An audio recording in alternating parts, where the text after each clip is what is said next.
guys, what's going on? It's Ash here coming at you today in Clash Royale. Today we have Gabo on the channel, first time guest. So happy to have Gabo on the channel. We found him. The reason I'm laughing is because in yesterday's video, in case you missed it, dude, first off, like one of the sickest players, I said it at the end of the video, I'm going to say it at the beginning of this one, one of the sickest players that I've had on the channel, like in the history of the channel, in terms of the plays that he was making. Like, it reminds me of one of my better videos. Certainly I'd put it in like my top 20 videos in terms of just skillful heads up plays that he made throughout the entire video. And he faced Gabo here, and I said while he was facing him, hey, I'm assuming that's going to be the Gabo from Vivo Keyed second place finishers in Latin America team from 2018 in CRL.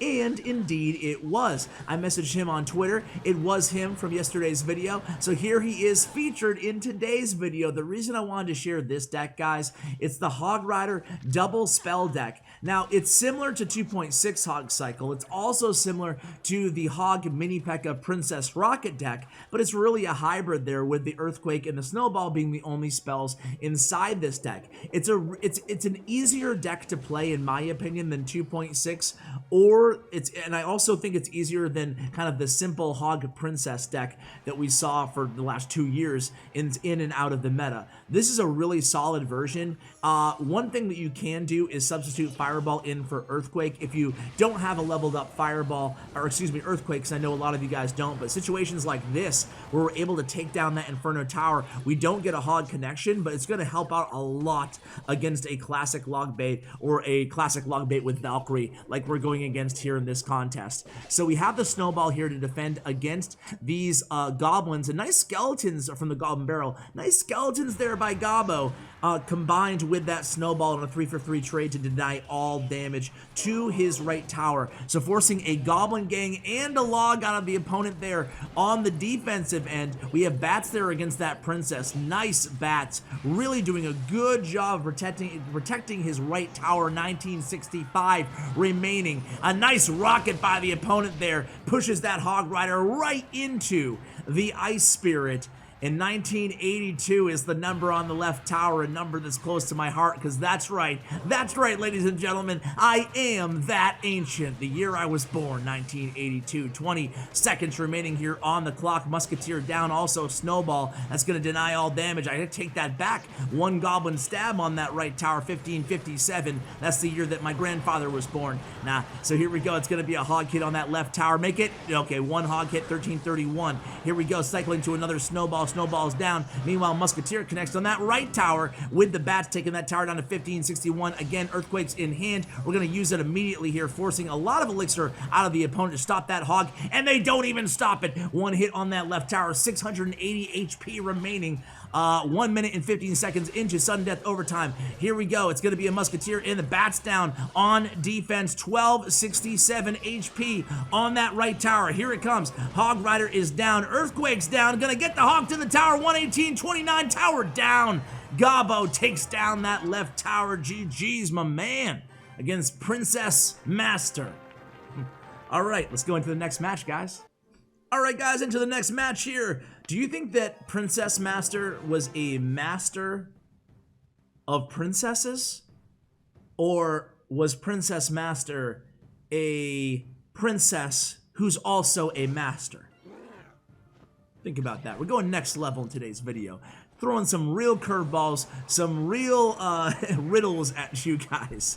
So here comes an Inferno, Dragon, and Poison. Could it be Lava Miner?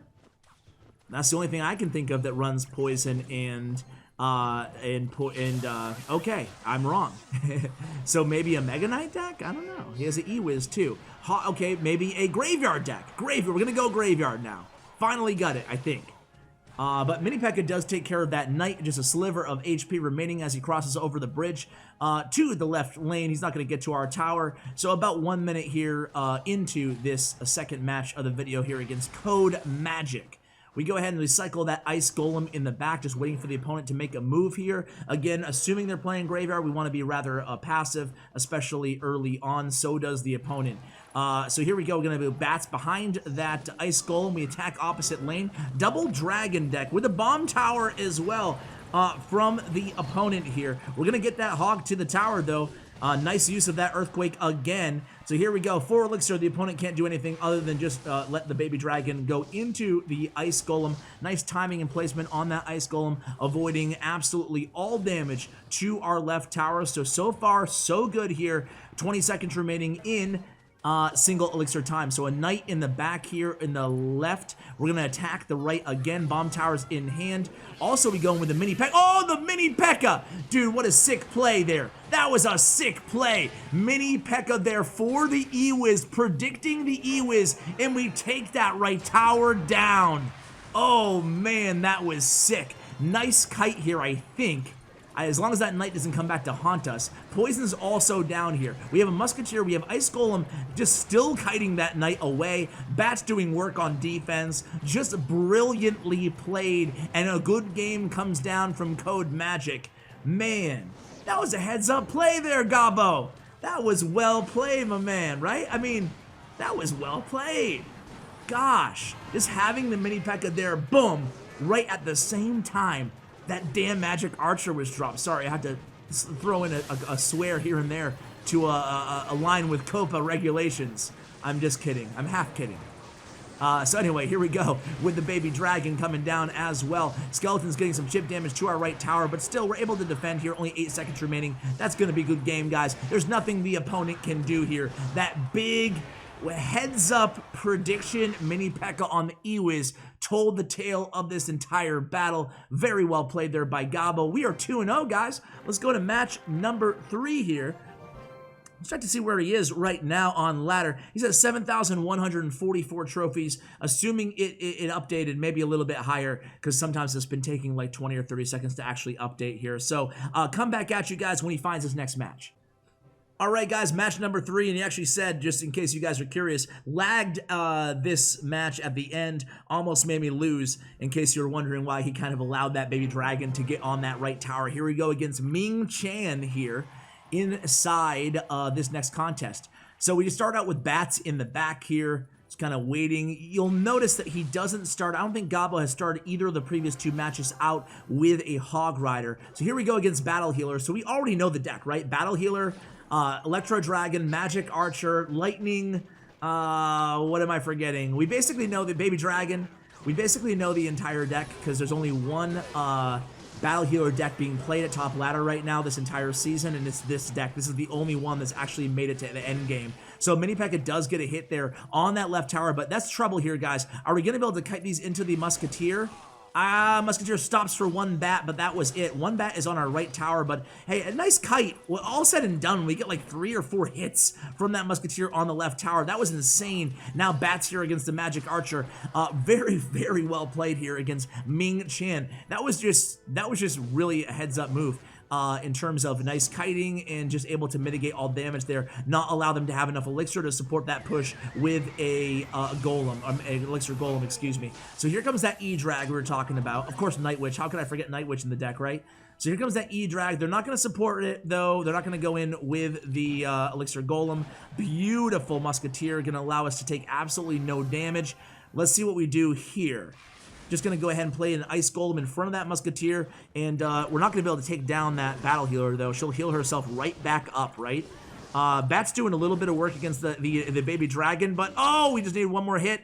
Okay, that's okay. We'll take down that Battle Healer right there. Very, very nice defense on the offensive end of the arena, right? So here it comes, Night Witch reloaded for the opponent. We're going to go in with that Hog Rider. He has that NATO, but he's not going to use it. Is it not in cycle? Did he use it earlier?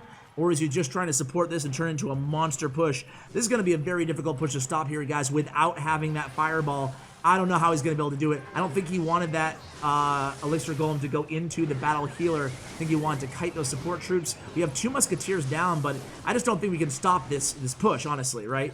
This is why this deck is broken. Now Battle Healer is going to heal everything up. We have that Musketeer down. 331. We're just going to need to get a Hog. This is going to be a 3-crown. He's going to 3-crown us here, guys. Yep. Like, what can we do? We have no spell. Even if we did have a spell, we would need poison. Fireball wouldn't get it done, you know? And there's just no way we can defend this. He can, Gabo, the opponent here can just keep supporting this push, and there's no way humanly possible we can stop it with the Battle Healer. So there it goes, our first loss of the video. But again, it shows you that in a vacuum, maybe Elixir Golem, maybe Battle Healer aren't broken or OP or whatever, but it does illustrate the, I don't know, just, I don't know, it doesn't feel cool. Like, you're like, okay, double Elixir time against that deck specifically when you put them all together, the Night Witch, the Elixir Golem, and the Battle Healer, especially if you don't have a big spell, it's like, yeah, GG's, man, you're dead. You know, like, even if we had Mega Knight, that deck from yesterday, it still wouldn't have made a huge difference because Mega Knight will just get chopped down because that Battle Healer is still healing everything else up around it, you know? Anyway, guys, come back at you when we get into the next match here. We are currently 7-11-1. 375 in the world. Alright guys, so we go into the fourth match here. After this, I'm going to go ahead and play a match, so we will see how we do. If you're a sucker for punishment, go ahead and stay tuned for that. Let's see what the opponent does, excuse me. So it starts off with a Goblin Gang in the back right. Could it be a bait deck? We go with an Earthquake there on the tower, and it's a giant skeleton. So could it be the Tauren deck? Could it be a balloon deck, or could it be a graveyard deck? Usually the two cards that we see being played right now with Giant Skeleton. So here we go. Giant Skeleton does not cross, or Graveyard, excuse me, does not come into play. Nice Musketeer there. Okay, so it's a bait deck. Very interesting. We go with a very smart late bats there to avoid those arrows, and then the Mini Pekka bats counter push here in the right lane. Do we have Zap in hand? We're not going to go ahead and use it. Mini Pekka is dead, but meanwhile we do have that Musketeer in the left lane. Musketeer is going to go ahead and be intercepted by those skeletons, but not before she can get a hit off on that left tower, giving us the damage advantage, and that Skarmy all but dies thanks to the Ice Vortex of that Ice Golem. Immediately we attack with another Hog Rider, and an E-Wiz does come down. So, nice snowball there. Also will kill the E-Wiz and get us an extra hit with the Hog, and also some chip damage with those bats. Nice aggression out the gate here from Gabo. So, the opponent playing this deck. Wow. I've seen this deck before. I know this deck, but it's been a while. It's a tricky deck, though. It's a tricky deck to contend with. It's like log bait with the Skarmy in there, the arrows, and the giant skeleton E-Wiz. It's just, you don't see, you've seen this deck before, but you just don't face it too often. So it's one of those crazy decks where it's like, okay, I gotta keep track of all of his cards, but it's unorthodox. It's like almost 3 archetypes mixed with one. So here we go with the, the Earthquake goes down, but we can't afford to use our Earthquake and our Snowball because he has Goblin Barrel in hand. Goblin Barrel does go ahead and get some damage on that left tower, but actually the Spirit Goblins in the right got a little bit more damage when all said and done, 27-79. We do have the damage advantage here with 50 seconds left in regulation, and E-Wiz comes down in the right. We respond immediately with that Ice Golem in front of the Hog Rider. Hog Rider's still gonna get a hit because of the tankage of that Ice Golem, and that Ice Golem in front of the Hog Rider was a perfect play because we didn't know he had Rocket at the time, at least I didn't. A 4-spell deck, ladies and gentlemen, here. The Log, the Goblin Barrel, the Arrows, and the Rocket we're going against here. But I tell you what, nice Earthquake there by Gabo, scoring another hit, 278. He's getting so much value from the Earthquake, from the Snowball, from the Ice Golem here. So we go with the delayed Snowball again there. We know we can take some damage. Just very well played. We have Hog, we have Earthquake. All we need is the Earthquake on that tower. Actually, I misjudged. 1982 again on that right tower. Weird.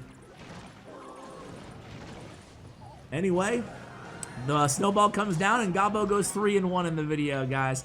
Hope you enjoyed the Gabo play portion of this video. That was really well played, man. I'm gonna say really well played, man. You guys heard it first. So here we go. We have the deck select. Ooh, that's yesterday's deck. That's yesterday's deck, by the way. Still love that deck.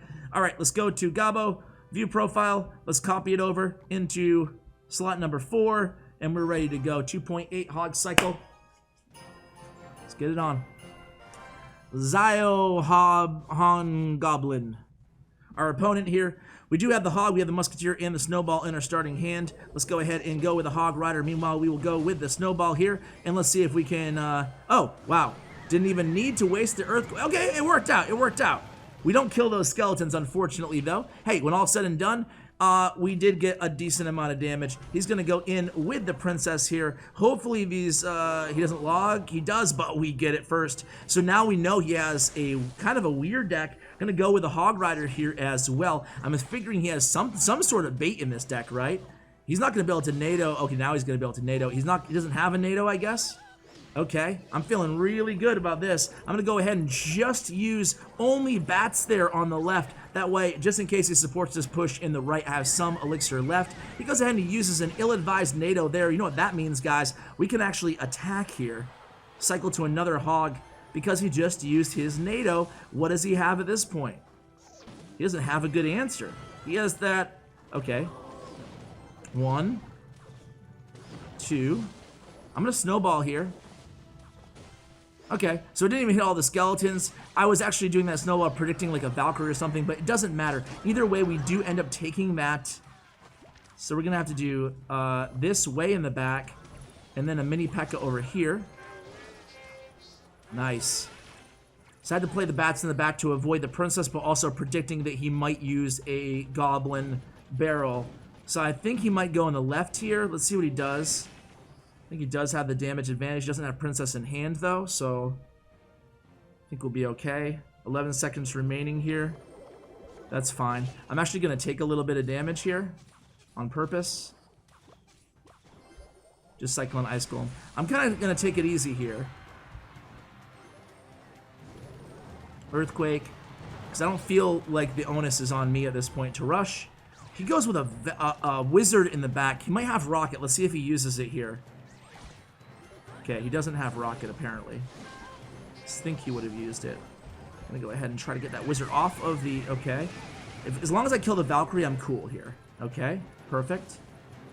So gonna go Musketeer. Gonna go that there, this here, that there.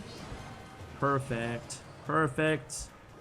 Like that precision in my commentary. That here, this there, that there. Boom. You don't get that from just any channel, ladies and gentlemen here. Don't ask what that ice golem was. Hog doesn't get to the tower. You know what he's gonna do already. Before he even does it, get that down over here, this down over here, 3 seconds down. Boom, 2, 1, there it is. So GG's, guys. I like this deck, like I said, a little bit lower on the skill cap for a hog deck, which means it's right up my alley. So guys, thank you so much for watching. If you shout out to Stats Royale, you can check out the deck link and the deck stats in the description below. Also, of course, Gabo for coming on the channel. Check out his Twitter profile. Huge shout out to my man. He played very, very well in today's video. Huge shout out to you guys for using creator code CWA, and of course to my YouTube partner, Bren Chong, guys. Happy holidays. Thank you for watching, and as always, take care, guys.